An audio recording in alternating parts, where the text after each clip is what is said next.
नमस्कार, मैं जोनी सिरसवाल। आप सभी देख रहे हैं उज्जवल हरियाणा न्यूज़। हर खबर आप तक साथियों, आज हम आपको लेकर के आए हैं टीचर्स डे के मौके पर एक ऐसी शख्सियत के सामने।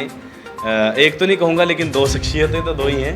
और हमारे साथ सबसे पहले जुड़े हैं श्री नरेंद्र जी, जो कि इस स्कूल के इंचार्ज हैं। और इस वक्त हम मौजूद हैं धुराला प्राइमरी स्कूल में। और हमारे साथ इस वक्त मौजूद हैं साथ में ही सर अमरजीत सिंह जी, जो कि काफ़ी लंबे अरसे से इस स्कूल में अपनी सेवा दे रहे हैं, बच्चों को शिक्षा दे रहे हैं। और सर, सबसे पहले आपका स्वागत है हमारे चैनल उज्जवल हरियाणा न्यूज़ में। धन्यवाद जी। सर, मैं सबसे पहला मेरा सवाल यही है, सबसे पहले तो आप सबको मेरी तरफ से टीचर्स डे की हार्दिक शुभकामनाएँ। बहुत धन्यवाद जी। तो सर, सबसे पहले आपसे बात करूँगा कि आप नेवी में भी रह चुके हैं, देश की सेवा कर चुके हैं। और अगर बात करें कामयाबी की, कामयाबी ही चाहिए थी तो फील्ड बहुत थी, जैसे कि आप एक बार ऑलरेडी कर भी चुके हैं। तो आज आप टीचर्स की भूमिका निभा रहे हैं। तो सर, क्या लगा कि शिक्षक की भूमिका में ही क्यों? एक शिक्षक जो होता है वो समाज का एक पथ प्रदर्शक होता है। जैसे मान लिया हम एक रास्ते में पत्थर पड़ा हुआ है, बाकियों के लिए वो पत्थर है, और शिक्षक उस पत्थर को तराश कर एक हीरा भी बना सकता है। कहने का मतलब ये है कि बच्चों की जो प्रतिभा को उजागर करना वो एक शिक्षक का मेन कार्य है। और उसी एक शिक्षक जो मतलब कहने का कि हम मार्ग जो दर्शक होता है, वो एक ऐसा आदमी में ज्ञान भर देता है कि जो ज्ञान है ना, ज्ञान वो समाज का एक तीसरा नेत्र लगा लो आप, वो होता है। और जब तक हमारा जो तीसरा नेत्र नहीं खुलता है ना, समाज आगे नहीं बढ़ सकता। तो इसी कारण को देखते हुए मैंने जब इंडियन नेवी से रिटायरमेंट लेके और फिर मैं जो शिक्षा विभाग में भर्ती हुआ, तो तब से लेके अब मेरा इसी मकसद को लेके मैं चल रहा हूँ कि बच्चों की प्रतिभा को उजागर करना है। और सर, थोड़ा सा पर्सनल लाइफ में जाते हैं आपकी, क्योंकि शख्सियत जो हमारा शो है, इसमें हम ऐसी शख्सियतों से रूबरू कराते हैं जिससे हमारी जनरेशन जो है देख करके थोड़ा इंस्पायर हों और कुछ ना कुछ सीख मिले उनको। तो सबसे पहले आप नेवी लाइन में गए, जैसे आपने इंडियन आर्मी में आप गए हो, नेवी में गए जी, तो इंडियन नेवी में आप गए हो, आपने वहाँ भी अपना योगदान दिया है। कैसे लगा कि आपको इंडियन नेवी में जाना है? कब महसूस हुआ कि मेरे को देश की सेवा करनी है? मैंने मैट्रिक करने के बाद 2-3 साल मैंने और कॉम्पिटिटिव एग्ज़ाम भी दिए। और मेरे जो एंसेस्टर्स हैं वो भी आर्मड फोर्सेस में थे, तो मेरा भी एक मन बना कि मैं भी देश की सेवा कर सकूं। तो इसलिए मैंने इंडियन नेवी में ज्वाइन किया और वहाँ पे मैंने तन मन से सेवा की है अपनी। और वहाँ भी मैंने बहुत अपना नाम कमाया है, जैसे भी चमकाया है, क्योंकि हमारे जो गुरुओं ने हमारे को शिक्षा दी है कि सर्वधर्म में श्रेष्ठ धर्म, हर को नाम जप निर्मल कर्म। परमात्मा का नाम जपते हुए अपना पवित्र कर्म करते जाना है। और उसी बेस को लेके मैं आज तक उसी बेस के ऊपर ही चल रहा हूँ। कहते हैं हर एक कामयाब इंसान की लाइफ में स्ट्रगल भी बहुत सारा होता है, और स्ट्रगल के साथ साथ आपने लाइफ में अपनी उतार चढ़ाव भी बहुत सारे देखे होंगे आई थिंक। और हमारे दर्शकों को कुछ ऐसी यादें साझा करें जिससे थोड़ा सा लगे कि हाँ, इंसान ने स्ट्रगल करके इस मुकाम पे आज बैठे हैं आप, और कि इंसान को कभी भी हिम्मत नहीं हारनी चाहिए। तो स्ट्रगल की ऐसे बात है, मेरे को याद है कि मैंने मैट्रिक करने के बाद कॉलेज में एडमिशन लिया था। तो हमारे घर की कंडीशंस फाइनेंशियल जो थी वो बहुत बेहद कमज़ोर थी। तो मेरे को फीस ना भरने के चक्कर में कॉलेज से निकाल दिया गया था, और उसी को मैंने अपनी सीढ़ी बना लिया। अगर मैं चाहता तो निराश होकर घर भी बैठ सकता था, पर बोलते हैं ना, जब पत्थर पैर से अटक गया तो उस पत्थर के ऊपर चढ़ के आपने आगे निकलना है। और उसी को मैंने अपनाया, और आज तक मेरे पास सर्टिफिकेट का ढेर है कि मैंने इतनी एजुकेशन एक्वायर कर चुका हूँ मैं कि मेरे को अभी लगता नहीं है कि मेरे को वो वाले दिन और वो आज का दिन उसमें कुछ फ़र्क नज़र आता है। कौन कौन से सर्टिफिकेट की अभी बात की आपने, कौन कौन से सर्टिफिकेट आपने अचीव किया? मेरे पास बहुत है। पोस्ट ग्रेजुएशन तक मैंने किया है पढ़ाई, क्योंकि मैं मैट्रिक के बाद इंडियन नेवी में भर्ती हो गया था। वहाँ पे रह के मैंने अपनी पढ़ाई को जारी रखा। ग्रेजुएशन किया यूनिवर्सिटी ऑफ मद्रास से किया। अभी मैंने यूनिवर्सिटी कुरुक्षेत्र से पोस्ट ग्रेजुएशन भी किया है। और भी मेरे पास इतने कोर्सेज हैं कि अभी मैं आपको बता नहीं सकता, कि अगर मेरे पास होते तो मैं दिखा देता आपको। इतने मेरे पास सर्टिफिकेट हैं। और सर अगर बात करें शिक्षा की, कहते हैं शिक्षा शेरनी का वो दूध है जो पिएगा सो दहाड़ेगा। शिक्षा को आप अपनी रियल लाइफ में कितनी अहमियत देते हैं? एक्चुअली पूरा जीवन ही शिक्षा है। मतलब शिक्षा का अर्थ ही जीवन है। आप लगा लो 22 वर्षा है, ठीक है ना। और जीवन अगर आपके पास शिक्षा नहीं है, क्योंकि शिक्षा एक समाज का आईना है, दर्पण है, जिसमें आदमी अपने आप को देख सकता है। तन में तो अब जो एक नॉर्मल दर्पण होता है उसमें आप अपना तन देख सकते हैं, पर शिक्षा में अपना मन देख सकते हैं आप। तो शिक्षा ही एक्चुअली सर्वोपरि है, कि सबसे ऊंचा जो मकसद है हमारा हासिल करना। और आदमी को ये नहीं कि मैंने मैट्रिक कर लिया, ग्रेजुएशन कर लिया या पोस्ट ग्रेजुएशन कर लिया और हमारा काम खत्म होगा ना। मनुष्य अपार जिंदगी जो है वो शिक्षा ग्रहण कर सकता है और करता है।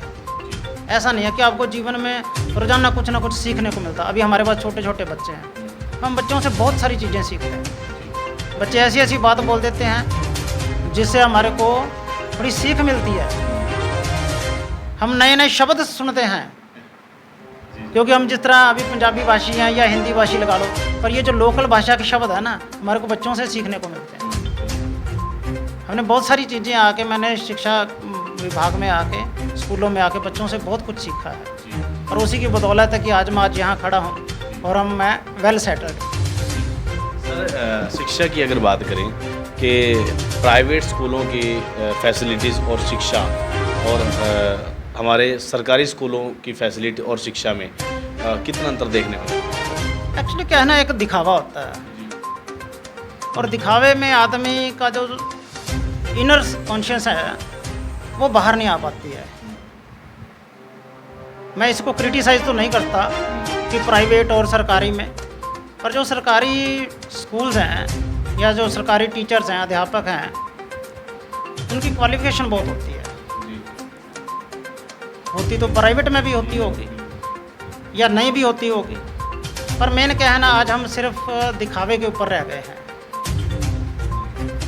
जबकि जो सलेबस है या जो भी कंटेंट्स हैं शिक्षा के, जो होने चाहिए प्रैक्टिकल लाइफ में, अभी जो हमारा रूरल एरिया है, जिस तरह अभी हम रूरल एरिया में बैठे हैं, यहाँ के बच्चों को और शहर के बच्चों में बहुत ज़मीन आसमान का फ़र्क है। क्योंकि ये बच्चे प्रैक्टिकल लाइफ जीते हैं, और शहरों में या प्राइवेट स्कूलों में दिखावे के नाम पर ज़्यादा जो है वो चीज़ें हो रही हैं। तो वही फ़र्क है।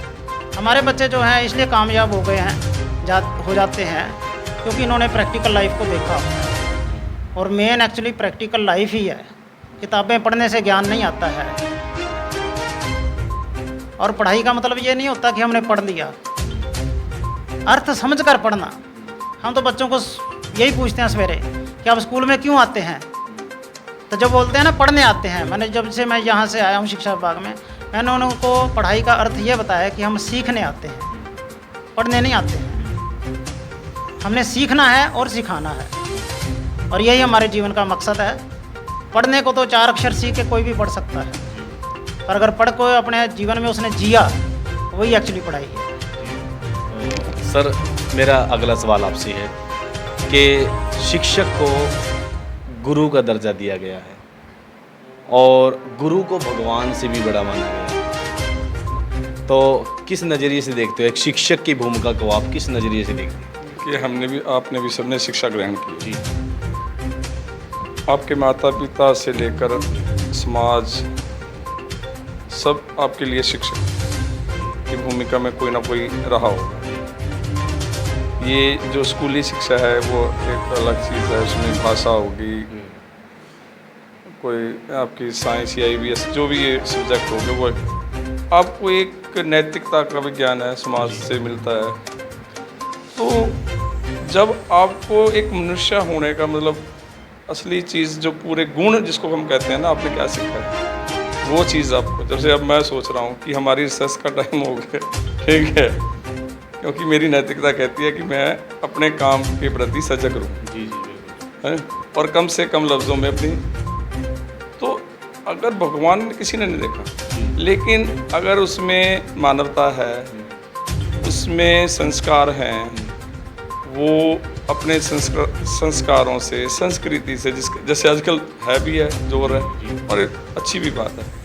अगर वही नहीं है, बड़ों के प्रति सम्मान नहीं है, दूसरे के प्रति आपकी भाषा में नम्रता नहीं है, ये गुण ही नहीं है, तो आप कितनी भी डिग्रियां ले लो तो आई थिंक उसका कोई। इसलिए तभी कहा गया कि गुरु, अब जिससे भी आपने सीख लिया, क्योंकि भगवान कहाँ देखा, तो गुरु तो उससे वही क्या पड़ा, लेकिन उसमें सिर्फ इसलिए कि अहंकार का पुट ना हो, नम्रता का पुट हो। जी जी। मेरा अगला सवाल आपसे कि कहते हैं इंसान का सबसे पहला स्कूल उसके माँ बाप होते हैं, और क्योंकि अगर रीढ़ की हड्डी यानी कि डिस्क देखा जाए एक किस्म से, तो वो भी माँ बाप ही को माना गया। अगर टीचर्स और माँ बाप बच्चे के लिए इतनी अवेयर ना हो, मेरे ख्याल से बच्चों को एक सही मार्गदर्शक और मार्गदर्शन नहीं मिल पाता। तो सर, किस नज़रिए से देखते हो आप गुरु को और माँ बाप को, कि इन दोनों की अहमियत इंसान की रियल लाइफ में क्या हो सकती है, क्या है? सर, किसी एक की अहमियत को हम कम करके नहीं आ सकते, दोनों का भी बहुत महत्व है। अगर बच्चा घर से आ रहा है, माँ खासकर अगर ध्यान नहीं दे रही, बच्चे अब प्रॉपर तरीके से तैयार नहीं है, प्रॉपर तरीके से उसका बैग तैयार नहीं है, तो शिक्षक अपना कुछ भी नहीं कर सकते। और शिक्षक और माँ बाप दोनों एक कड़ी से जुड़े हुए हैं, वो है बच्चा। अगर दोनों साथ हैं तो बच्चा तरक्की करेगा, अगर दोनों में कहीं कमी है किसी एक पक्ष में भी, तो बच्चे को कहीं ना कहीं से दिक्कत आएगी। और दूसरी बात, माँ घर पे सिर्फ बच्चे को कुछ ज्ञान दे सकती है, लेकिन कुछ ज्ञान ऐसा है जिसके लिए उसको स्कूल में आना पड़ेगा, शिक्षक के पास आना पड़ेगा, क्योंकि वहाँ पर मैंने आपको पहले बताया जैसे कि वहाँ जो सामाजिक व्यवहार है, इकट्ठे बैठते हैं जब बच्चे, इकट्ठे खाना खाते हैं, तो बहुत सारी बातें जो हैं वो स्कूल में सीख, मतलब किताबों से बाहर जो इंसान की प्रैक्टिकल लाइफ है वो जीना जरूरी है, वो उसके लिए आपको स्कूल में आना पड़ेगा। तो इसलिए किसी एक के महत्व को कम करके नहीं आ सकते, दोनों का महत्व बहुत ज़रूरी है जी।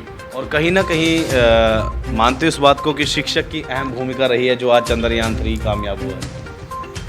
उसमें तो कह ही नहीं सकते, किसी एक पक्ष की नहीं है, और वो शिक्षक भी एक नहीं, प्राइमरी लेवल से या घर से लेकर, घर में भी शिक्षक, माँ एक शिक्षक की भूमिका निभाती है, प्राइमरी लेवल पे, फिर सीनियर लेवल पे, इस प्रकार हर स्तर पर जब उसको एक अच्छा योग्य शिक्षक मिलता रहेगा, तभी हम चंद्रयान 3 या आगे और बढ़ पाएंगे। मतलब कदम कदम पे अच्छे शिक्षक ने अच्छी भूमिका निभाई है, तभी कामयाब हो पाए हैं। और इसमें एक समग्र जैसे वर्ड आता है, उसका सभी का योगदान है, समाज का भी होता है। आज टीचर्स डे के मौके पर आप पूरे देशवासियों को और पूरे देश के जितने भी तमाम शिक्षक हैं उनको क्या मैसेज देना चाहिए? सिर्फ एक शब्द, अपनी ड्यूटी करिए, ईमानदारी से करिए, बस। जी सर, आप क्या मैसेज देना चाहेंगे पूरे देशवासियों को और पूरे देश के जितने भी शिक्षक हैं और जितने भी छात्र हैं, सीखने वाले हैं और सिखाने वाले हैं, क्या मैसेज? मैं शिक्षकों से ये कहना चाहता हूँ कि आप खुद भी सीखें, आप इस मुकाम पे आके रुक ना जाएं कि मैंने सब सीख लिया है। आप भी सीखें, सिखाते रहें, आप भी समझें, समझाते रहें, आप भी पढ़ें और पढ़ाते रहें। तो दोस्तों, आज की रिपोर्ट में सिर्फ इतना ही। फिर से मुलाकात होगी, तब तक के लिए जय हिंद, जय भारत।